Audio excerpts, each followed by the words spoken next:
Welcome to everyone. আজকে video দশম শ্রেণীর যে সমস্ত ছাত্রছাত্রী আছো তাদের জন্য তোমাদের যে মডেল অ্যাক্টিভিটি টাস্ক দেওয়া হয়েছিল অঙ্কের, এখানে সেই সমস্ত প্রবলেম আমরা সলভ করব। তো এখনও পর্যন্ত যারা আমার চ্যানেল এখনও পর্যন্ত সাবস্ক্রাইব করোনি তারা কিন্তু অবশ্যই সাবস্ক্রাইব করে নেবে। ওকে, কোশ্চেন নাম্বার 1 কি আছে? ax square plus bx plus c, যেখানে a, b, c বাস্তব সংখ্যা এবং a নট ইকুয়াল টু 0 সমীকরণের বীজদ্বয়ের সমান হওয়ার শর্ত কী হবে?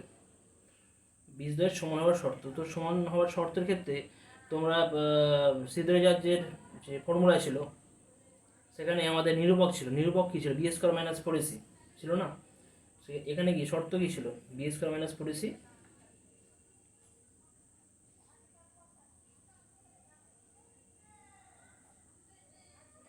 নিরূপক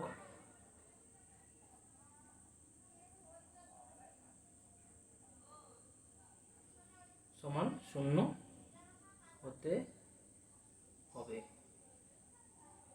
আর এক্ষেত্রে নিরূপকের ফর্মুলা কি?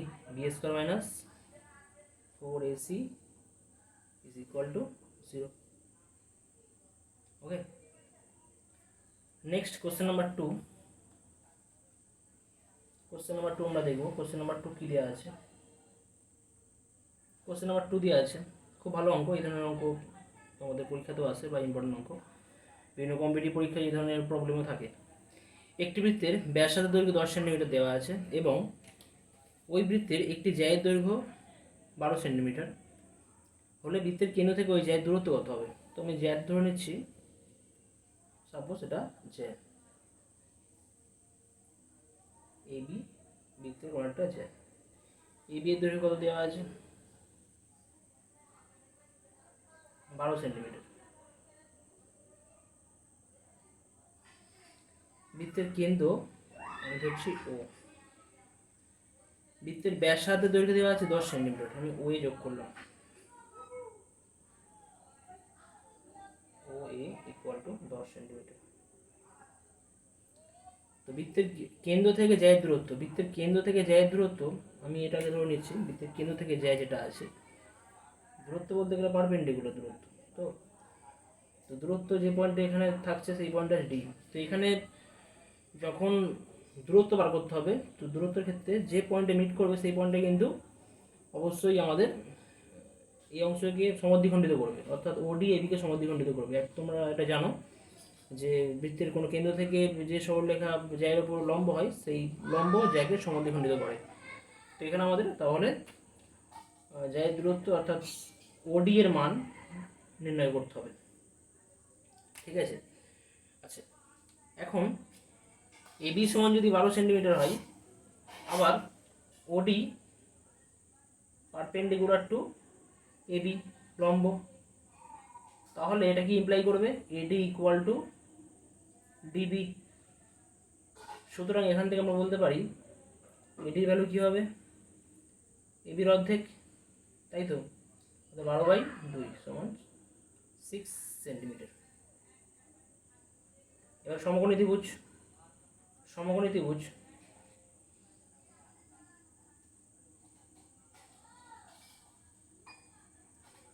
ODA থেকে পাই কি পাবো? লম্ব স্কোয়ার প্লাস ভূমি স্কোয়ার ইকুয়াল অতিভুজ স্কোয়ার হয়। তো এখানে সেই ফর্মুলা আমরা ইউজ করব। তো এখানে লম্ব স্কোয়ার কত আছে? ওডি প্লাস ভূমি কত আছে? এডি ইকুয়াল টু অতিভুজ কত? এ ও বা ও এ, যাই বলুন এখানে, ও এ স্কোয়ার। আচ্ছা, ওডির ভ্যালু থাকুক এখানে, ওডি স্কোয়ার হবে ইকুয়াল টু প্লাস এডির ভ্যালু কত? 6 স্কোয়ার ইকুয়াল টু ও এর ভ্যালু কত? ও এর ভ্যালু 10 স্কোয়ার, অর্থাৎ ওডি স্কোয়ার ইকুয়াল টু 10 স্কোয়ার করলে কত হয়? 100। 6 স্কোয়ার 36 মাইনাস 36, তো ওডি square equal to 100 minus 36 100 minus 36 64, অতএব ওডি ইকুয়াল টু প্লাস মাইনাস 8। কিন্তু ডিস্টেন্স তো এখানে নেগেটিভ হতে পারে না, ওডি নট ইকুয়াল টু -8, তাহলে ওডি কত হবে? ওডির ভ্যালু 8 সেন্টিমিটার। এটাই আমাদের অ্যান্সার, ওডির ভ্যালু হবে 8 centimetre. Next question number 3। Question number 3 কি দেওয়া আছে? দুটি ঘনকের আয়তনের অনুপাত 1:8 হলে ঘনক দুটির সমতলের ক্ষেত্রফল। তো এখানে তোমাদের প্রথম কোনো ঘনকের যদি বাহুর দৈর্ঘ্য দেওয়া থাকে, তোমরা জানো যদি প্রত্যেকটা বাহুর দৈর্ঘ্য এ একক হয় তাহলে আয়তনের ফর্মুলা কি হয়?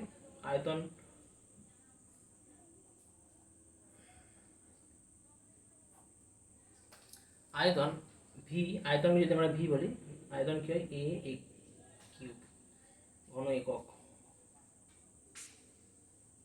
আর সমতলের ক্ষেত্রফল সারফেস এরিয়া ডিএস বলা হয়, কি হবে এটা? 6a² এটা হয় বর্গ একক। তো এখানে তাহলে এই ফর্মুলা ইউজ করে করতে হবে। আচ্ছা, এখানে কি দেওয়া আছে? প্রথমে আয়তন অনুপাত দেওয়া আছে 1:8। তো আমি ধরে নিচ্ছি এখান থেকে ধরে নিচ্ছি যে দুটি ঘনকের বাহুর দৈর্ঘ্য x1 এবং x2, x আর y ধরছেন, ঘনক দুটির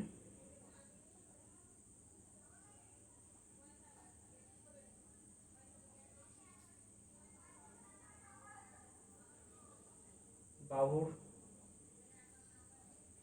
দৈর্ঘ্য যথাক্রমে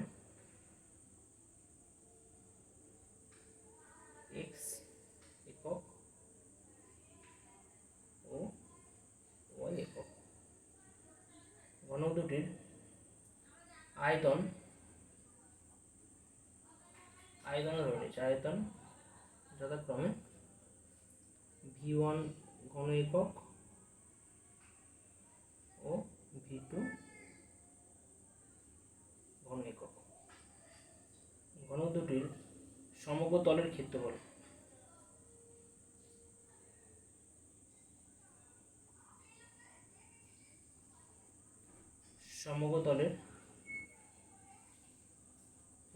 যথাক্রমে s1 বর্গ একক ও s2 বর্গ একক। সুতরাং আমাদের কি দেওয়া রয়েছে? অতএব v1 by v2 equal to কত হবে? x³ by y³। কিন্তু v1 বাই v2 দেওয়া আছে, কত দেওয়া আছে? 1:8, অর্থাৎ 1/8 x³ by y³, x by y whole cube equal to, বাম দিকে ডান দিকে রাখছি, কত হবে? 1/2 দ্য হোল কিউব, অর্থাৎ x by y equal to 1/2। এরপর আসছে সমকতলের ক্ষেত্রফল অনুপাত, অর্থাৎ s1 s2 কত হবে? এটা s1 বাই s2। s1 এর ফর্মুলা কি? 6, এর বাহু দৈর্ঘ্য মানে x² হবে, এটা 6y²। সুতরাং এখান থেকে পাবো x by y whole square equal to 1/2 the 1/4 equal to 1:2। খুবই সহজ অঙ্ক। Next question number 4। 400 টাকার 2 বছরের সমূল চক্রবৃদ্ধি 441 টাকা হলে বার্ষিক শতকরা চক্রবৃদ্ধি সুদের হার কত হবে? অর্থাৎ এখানে আমাদের সলিউশন কতটা, পি কত টাকা দেওয়া আছে? প্রিন্সিপাল 400 টাকা, সময় কত?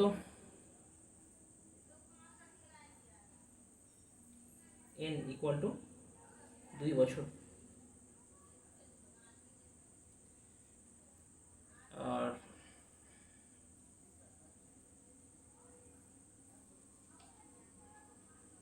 আর সুদের হার বার করতে হবে, চক্রবৃদ্ধির সুদের হার আমি ধরে নিচ্ছি r%, ধরি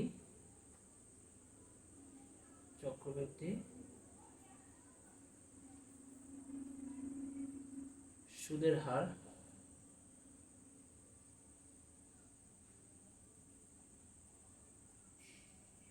সমান R%।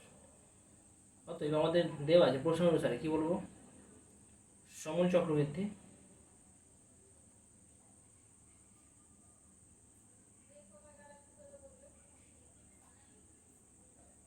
কত হয়েছে 441।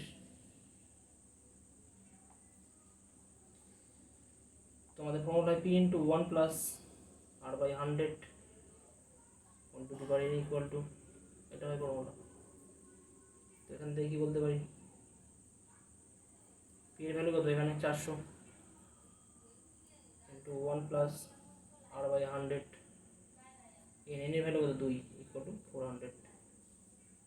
দিস ইমপ্লাইজ, আমি এই লাইনটা আমি এখানে একবারে করছি, 1 প্লাস R/100 ইকুয়াল টু 400 লিখলে কি হবে 400/441।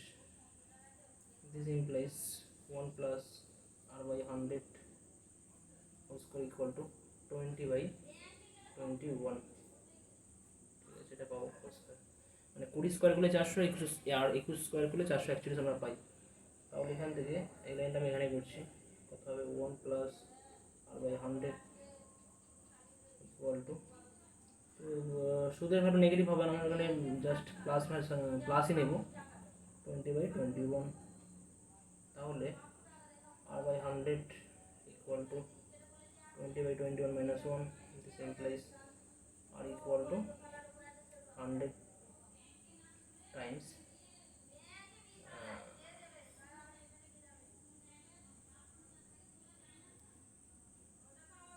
এটা 441, এখান থেকে পাচ্ছি 441 ডিভাইড বাই 400 হবে, এটা 21/20 হবে, 21/20 তো মাইনাস করলে 100 ইন্টু পাবো এটা 21 মাইনাস 20/20, তার মানে পাবো এটা 21 মাইনাস 20/20, অর্থাৎ আর ইকুয়াল টু কি হবে 100 ইন্টু 1/20, অর্থাৎ 5%। সুতরাং বার্ষিক চক্রবৃদ্ধি সুদের হার, বার্ষিক শতকরা চক্রবৃদ্ধি সুদের হার কত হবে R%।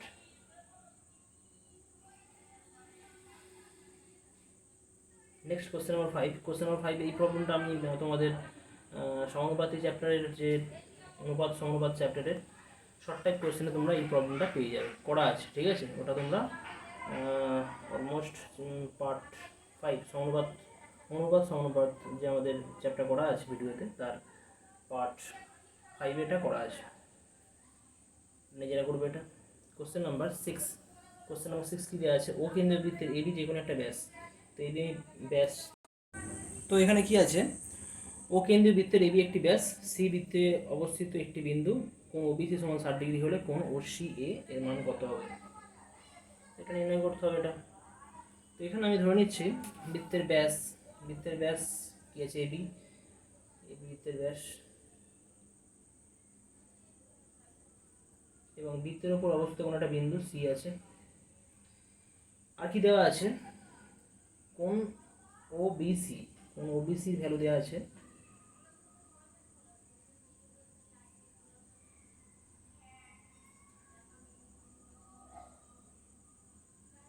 ডিগ্রি।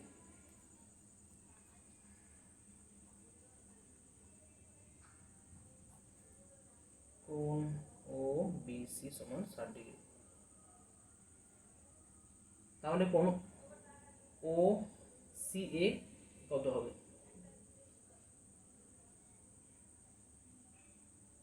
আমাদের ও সি এ বার করতে হবে, কোণ ও সি এ কত, এটা সিম্পল পরিষ্কার দেখতে পাচ্ছি।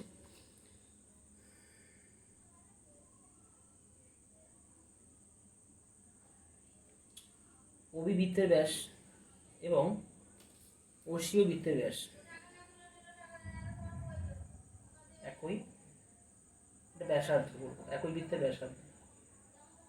অতএব কোণ ও সি বি ইকুয়াল টু কোণ ও বি সি হবে ইকুয়াল টু 60 ডিগ্রি। আবার অর্ধবৃত্তস্থ কোণের ভ্যালু কত হয়?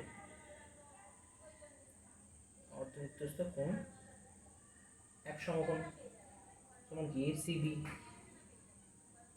অর্থাৎ 90 ডিগ্রি। অতএব কোণ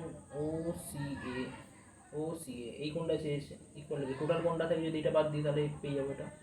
টোটাল কোণ কি আছে? টোটাল কোণ এসিবি মাইনাস কোণ OCB অর্থাৎ 90 degree minus 60 degree equal to 30 degree. সুতরাং এক্ষেত্রে অ্যান্সার কত হবে? 30 ডিগ্রি।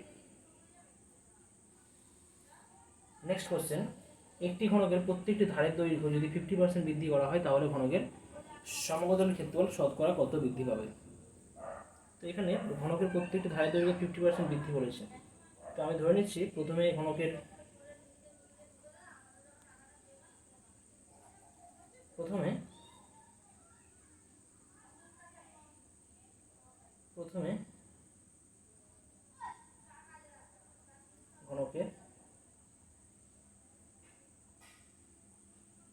বাহুর দৈর্ঘ্য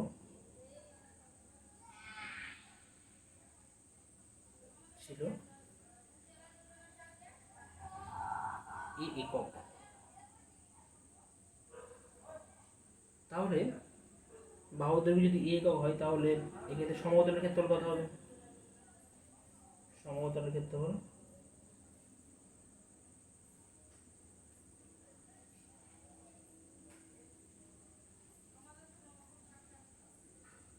হবে 6a স্কয়ার।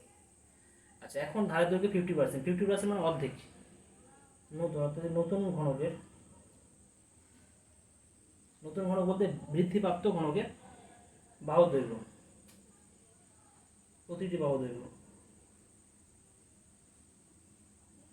কত আসবে? a প্লাস a/2 অর্থাৎ 3a/2 একক।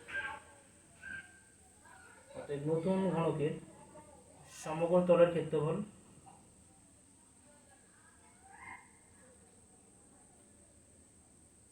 কত হবে? 6a square. এখানে 6 a মানে কত? a মানে 3a/2 the whole স্কয়ার অর্থাৎ কত পাবো? 3 থেকে 9 9 54 54/4 অর্থাৎ 27/2 a স্কয়ার পাবো। ঠিক আছে, তোমরা এটা ক্যালকুলেশন করলে এটাই পাবে, কারণ 3 থেকে 9 6 9 54 54/4 27/2 a স্কয়ার এত বর্গ একক।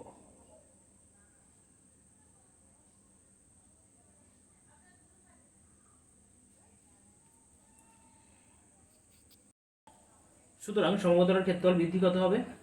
নতুন যে ঘনকের সমতলের ক্ষেত্রফল 27/2 a square minus 6a square divide by 6a square into 100%। শতকরা মান বার করতে হবে। কত হবে এটা ক্যালকুলেশন করলে কি পাবো? এটা 27 মাইনাস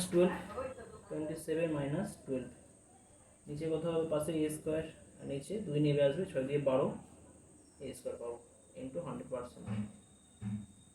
তাহলে এটা a স্কয়ার টার্ম কেটে যাচ্ছে, 27 মাইনাস 12 করলে পাবো 15/12 ইন্টু 100। 4 দিয়ে গেলে এটা 3, 4 দিয়ে গেলে 25, 3 দিয়ে গেলে 3 5 25 5 125%। সুতরাং ক্ষেত্রফল বৃদ্ধি হবে 125%। নেক্সট সমাধান করতে বলা আছে। এটা তোমাদের খুব কমন কোশ্চেন, বইতে আছে, তোমাদের উদাহরণ করা আছে হয়তো, যাই হোক তবুও করে দিচ্ছি আমি। এটা 2x plus 1 plus 3/2x plus 1 equal to 4 দেওয়া আছে। সাপোজ ধরে নিচ্ছি a equal to 2x plus 1, করতে সুবিধা হবে। তাহলে এখান থেকে কী পাবো? a plus 3/a equal to 4।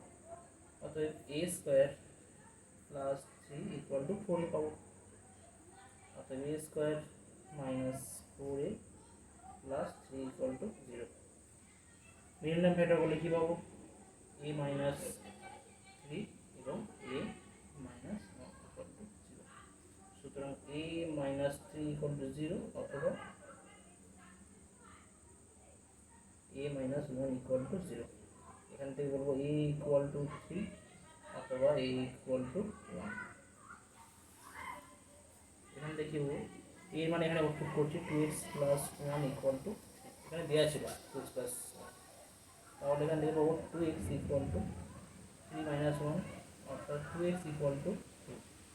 তাহলে এখান থেকে পাচ্ছি কত, x এর ভ্যালু 1। একইভাবে এখান থেকে যদি বলি 2x প্লাস 1 ইকুয়াল টু 1 অর্থাৎ 2x সমান 0, অর্থাৎ x সমান কত হবে 0। দুটো অ্যান্সার হয়ে যাবে। Thank you.